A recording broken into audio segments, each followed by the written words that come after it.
My mother never abandoned her position. She always made sure her sons had the proper utensils to cut through the hard pieces of scrap life flung at our plates. She never failed to put clothes on our backs that would act as camouflage, to help us blend in when malicious children would attempt to torment the unfortunate kid who didn't wear to their standards. She constantly provided words that worked like blazing artillery to my demeanor, manners, and mentality.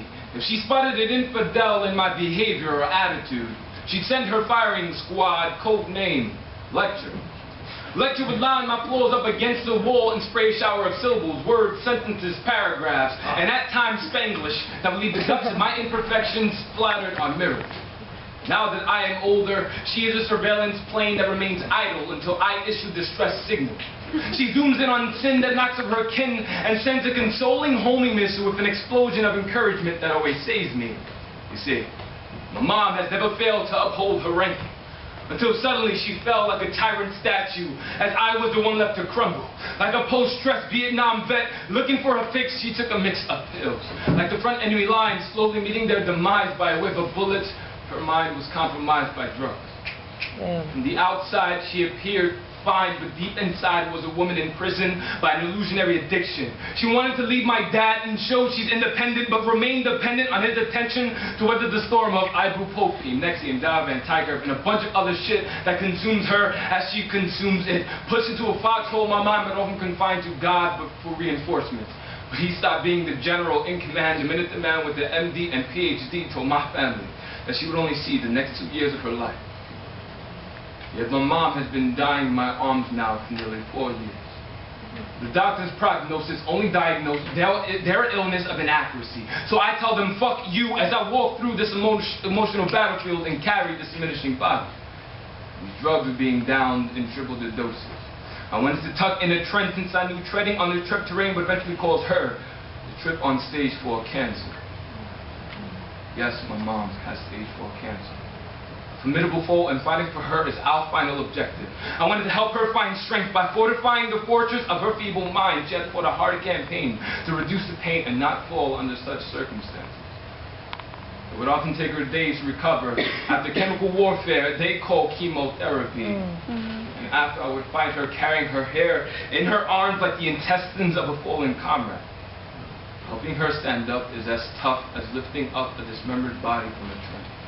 The process of her being shot by the doctor's machine gun with pills as ammunition. These cancerous bullets have pierced her body and has grazed me. I've become shell-shocked. I attempt to block out gory images of my family members' hearts and guts being blown and exposed, revealing woeful and saddened arteries. They are tortured souls. I could only watch as they be waterboarded by their own bucket of tears.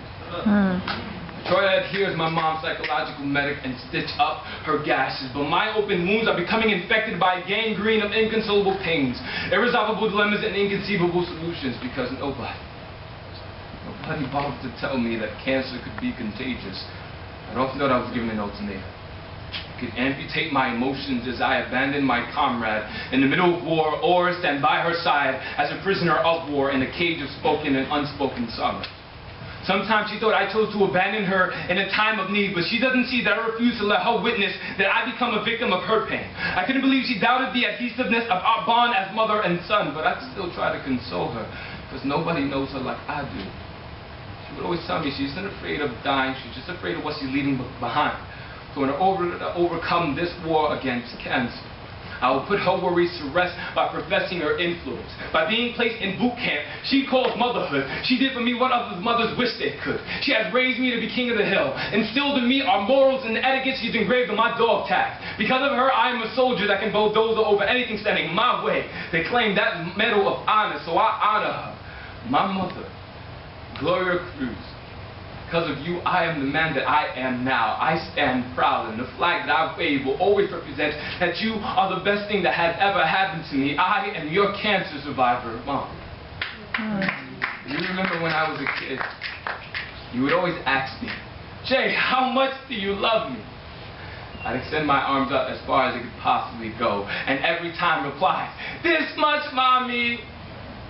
If you were to ask me that now, I'd extend my arms out in the same fashion, but instead they fall off. I then have them shipped out to opposite ends of the world, and then I tell you That much knowledge.